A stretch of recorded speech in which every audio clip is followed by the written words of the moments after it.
Hello, everyone. Hope you all had a very great holiday season. Merry Christmas from the Elegant Oxford. Happy New Year also. Today's video, we're looking at the Allen Edmonds Broad Street, which is a Spectator shoe. Now, for those who don't know what a Spectator is, they're wingtips with usually white. They can be other colors, but usually white or cream, and then brown here on this portion of the shoe. They're pretty flashy, and I'll be honest, they have a huge following in some groups. I know on the Allen Edmonds enthusiast page on Facebook, they are hugely popular. This is actually not a re-release. They just had a re-release a couple of months ago. This is actually from 2012, and I can see some differences from the ones they just released, but they're really cool looking shoes. Not everyone can pull them off, but some people really can. So I'm going to be adding a subtle patina because these are already pretty flashy. I don't want to make them too ostentatious, and we can make them look even better. But if you like Spectators, let me know. I know some people absolutely love them, and then some people just don't like them at all. Now, maybe you really can't see, but these are like a really nice walnut color, and this isn't super white. It's more of a creamish white, but it looks really nice. These have some really nice custom toe plates by Ramos. I'm going to talk about these further in the video, but they're really awesome. I don't know who did the patina on the sole here, but I'm assuming it's the person who put the toe plates on, but it's really nice. So yeah, let's get started on these. I think you're going to like how they turn out. I'm going to go with green shoe trees because my mat is green. If you like the mat, it was actually a gift for Christmas from Mason & Smith. If you don't know Mason & Smith, they were actually the World Shoe Shine champions in 2018. I really look up to the guys over there. They're fantastic at shining shoes. If you can go on Instagram and check out their Instagram page, they're really, really awesome at what they do. So let's put a shoe tree inside. And shoe trees always just really form everything just right so that when you work, everything goes the way it's supposed to. Okay, so take off the old laces. As many of you know, I do not like round laces. I love flat laces, but these are still fine.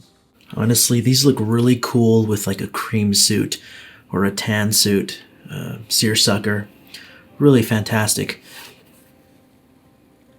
Now, I'm going to have to tape off the white sections before I get started. I don't want to get any leather dye on these sections. It would be a complete nightmare. Once you get leather dye on something white, good luck getting it off. So I'm going to tape this with blue painter's tape, and then I'm going to tape the edges down as well. So this is going to take a little bit. It's going to be a little bit of a project, but whenever you do patinas, make sure you tape things off if you have to. Don't try to wing it. That could really ruin a pair. And I have to be especially careful on these because not only do they not sell broad streets anymore, period, these are a vintage pair or an older pair at least, and they're new old stock. So I don't want to lose these. They're actually not possible to replace. So let's start taping it off, and then we can start with the patina. Okay, you can find blue painter's tape pretty much anywhere. I obviously won't be able to record the entire thing because this is going to take a while. There's a lot to tape off here. Oh, here we go. So you're just going to want to tape the edges down like this. Just like that. You're going to go around the whole shoe, and then you're going to tape this part off, and you can probably use an X-Acto knife to cut the tape. Just be very careful. Do not scratch the leather. I mean, I guess if you're really clever, some Allen Edmonds fans, some Broad Street fans have turned the McAllister, which is this exact shoe except with it's just one color, and they've transformed them into their own Spectators. I know Doug Giles did that on his YouTube channel. If you want to check it out, he did a pretty in-depth tutorial. But these are really wildly popular among some people. And although I don't know if I could pull these off myself, some people do a fantastic job, and they're very cool. Cool looking, like I said, with a cream suit or a linen suit or seersucker. It's really a summer shoe. Now, I'm assuming they're called Spectators because people used to wear them when they were watching horse races or watching polo matches. I'm not sure.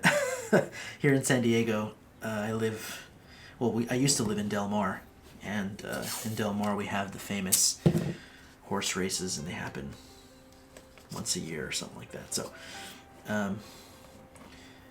really, really popular. But I think they look really cool. And these old models had really pronounced welt fudging and better stitches per inch on the welt, which I know really doesn't matter, but that's personally one of my favorite things. And the leather just feels really supple and soft. I can tell they changed leathers recently. I even realized that the Park Avenue is now made using a different type of leather. But you can't go wrong with these 2000, around the year 2000 Allen Edmonds. They're really fantastic. And yeah, I actually have a pair from this era, and I really do like them. So just be careful with the painter's tape and make sure everything's even. And take your time. I know on the video it's really fast, but this is a project. So just keep it up, and we'll be done soon. So I'm just going to cut straight to that. You know, I take it completely back. Do not use an X-Acto knife. Use something blunt like this clean nail file I use and just push that tape where it needs to go, and you'll be done right before you know it.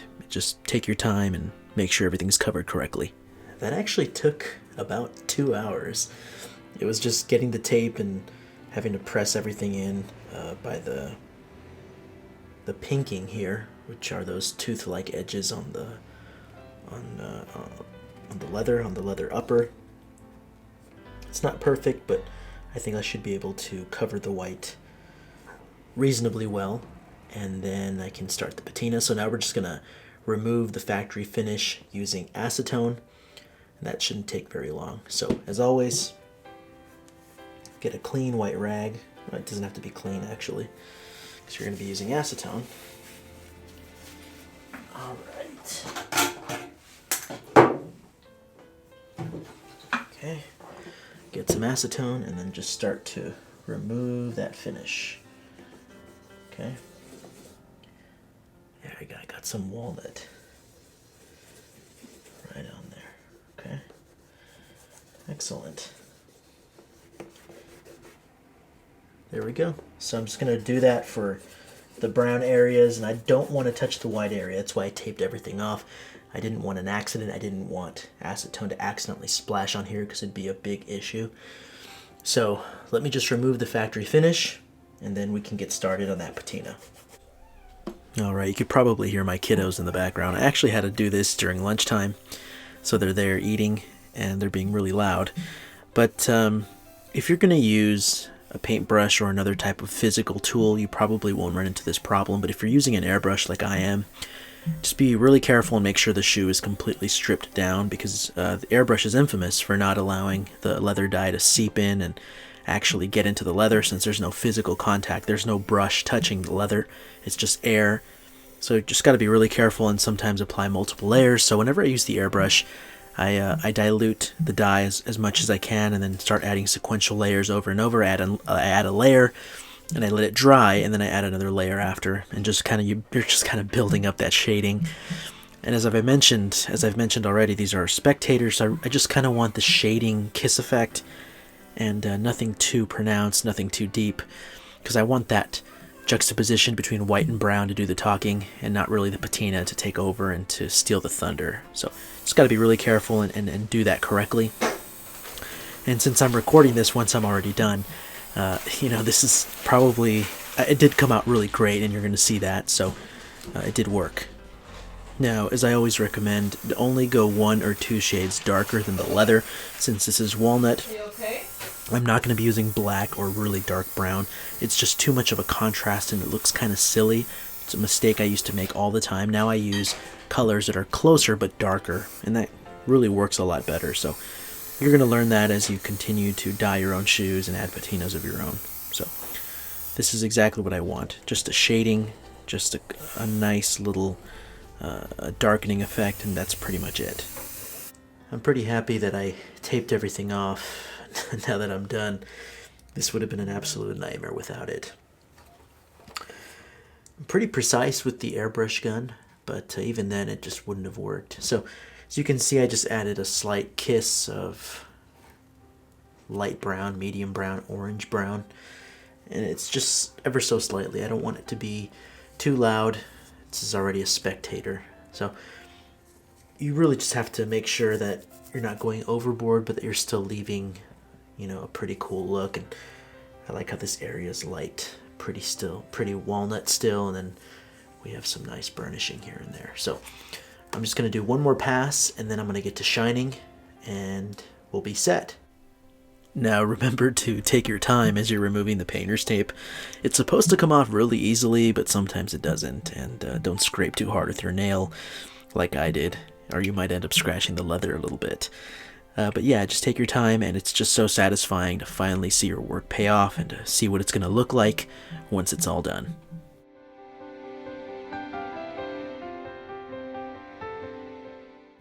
Okay, so the shine is coming along just fine, but I ran into a little issue that I'm sure you're going to run into if you keep shining shoes. I've mentioned this before, but I've found that the longer the cap or the longer or bigger the area you have to mirror shine, the easier and faster and better the mirror shine looks overall.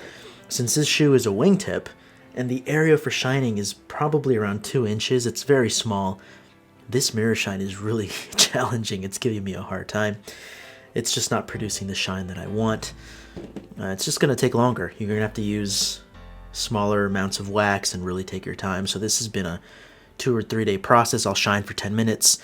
I'll go do other stuff, and I'll come back and do another 10-15 minutes, and I'll go back. And it's just been that way. And as you let the wax settle overnight and the solvents evaporate, it helps the shine to build up the next day. So to continue the shine, I'm using yellow wax. I don't want to cover up the patina. I want as little contamination with the color as possible. So I'm using yellow. I'm almost out of it too, but you can use wax all the way down to the bottom like this. Just get a little bit on your finger like that. It's just a tiny bit. Just going to rub it over this section. You're just going to build up a couple of layers, and I'm going to start shining right after that. It's actually New Year's Day as I'm recording this, and I started the video I think a day after Christmas, so it's been a little bit of a process, but overall I really like how the color's turning out. So you're really just putting layers over the area, making sure all the pores are filled in, because you really won't get a glass-like shine until all the pores are filled in. And since this is a brogue, it has a toe medallion. It's a full brogue, but since it has a toe medallion, it makes the process even harder. I know I've mentioned that in my how to shine a shoe with the toe medallion video. Just take your time. You don't want to fill in these holes, but if you do by chance, you just use a brush and just tap out that wax. So it's not a huge issue. Also, I don't know if you guys know Jason Dornstar. He's a fellow YouTube shiner. He sent me this felt. It's kind of felty, it kind of feels like felt. It's a shine rag that he got from shoe shiners in Japan. And I'll be honest, I don't know what it is, but when you finish your shine off with one of these, it really glasses over really nice. I think maybe the felt kind of heats up as you're using friction, and it's really helped. I know the World Shoe Shine Champions use a type of material like that. And yes, if you're wondering, at some point I will enter the World Shoe Shine Championship. I don't know if I'll win, but I'm confident I'll do okay. I'm not trying to toot my own horn, but I know that I'm pretty good at mirror shines. And I've pulled some out before. I mean, I've done some mirror shines that I've taken pictures of that I know would win if I could bust one of those out. The problem is that I can't consistently, well, not always, pull out amazing mirror shines. Sometimes they're just really great. Sometimes they're good. I've gotten to the point where I'm happy where they all come out, but once in a while I'll get one that I'm truly impressed by. So you might see I'm getting a little bit of white, yellow wax in there. Just tap it, tap it out, and continue the shine. All right, let's start buffing. My shine rags I get by the yard. I buy them by the yard. In fact, oh, dropped a bottle there. There was a store called Yardage Town here in San Diego, and they sold yarding and a bunch of other fabrics, and I found really good cotton yarding for they're going out of business, so I don't know if they're still around, but it was like $2 per yard, and it was fantastic. So just get a little bit of wax, and we're gonna go at it.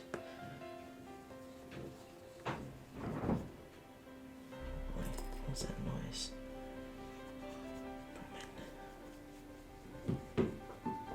Yes, This is just a tough job. One second, I might get a better angle here. Sometimes it's the angle that really makes a difference. A little bit of alcohol. This is where the alcohol water really comes in handy. The wax is feeling really gunky on me, so.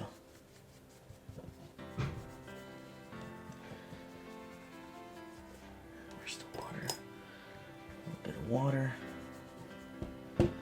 This angle, filming at this angle is a nightmare too. Okay. So just keep buffing. Take your time. This shoe's really giving me some trouble. Now I do want to talk about the toe plates here. They are by Ramos, and he makes custom pure brass toe plates and laser engraves them, so they're really, really cool looking. And I think there was just a need for this in the shoe world. There are a lot of toe plates like Triumph and Lulu, but these are actually customizable, and you can put logos on them or do whatever you want.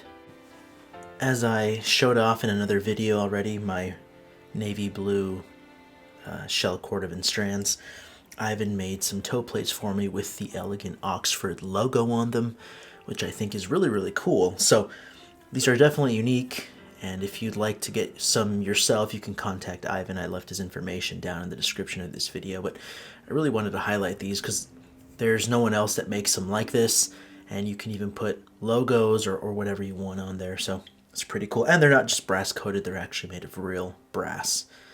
So pretty cool. I really like them. I really like these though. They have this kind of a floral design, paisley floral. Let's look at the other one. Yeah, so these are really, really cool. Really like them. For those who don't know what toe plates do, most people, not everybody, but most people when they walk, they wear down this area of the shoe first, which leads to premature wear, and then some people have to resole pretty quickly, even though the rest of the shoe, the rest of the sole is still good to go. So toe plates actually prevent premature wear, and honestly, I think people like them because they look really cool, if I'm going to be frank. They have function, they function really well, but they look really cool, and you can post really cool pictures of your toe plates. So that's one of the reasons why they've taken off. I think people justify their expense by saying, oh, it's really functional. But the truth is, a lot of what's in the shoe world is because aesthetics and how beautiful it looks. And I think this is one of these toe plates by Ivan really take it up to the next level, and you can really show off that beautiful toe plate. So yeah, really, really cool. All right, we're all done, and this is actually exactly what I envisioned when I first started. I always see an image in my mind, and it's always amazing to see it come to fruition and actually have it translated well to the real world. So it's really pleasing to have everything turn out exactly the way I wanted. I want to thank Ivan for these amazing toe plates, and I really hope he enjoys the shoes. It's always cool to see someone step forward and to innovate. So if you'd like to get your own toe plates from Ivan, I left all his info down below. And as always, I hope you liked the video. Now remember, if you need anything, or if you'd like to purchase anything you saw in today's video, supplies-wise, you can visit theelegantoxford.com, and you can find anything you need from there. I carry Saphir's entire line, which is hundreds of items at this point. So I hope you can support the channel, and if you haven't already, subscribe and like the video. And thanks for watching. Really excited and really happy for this one, and I'll see you next time.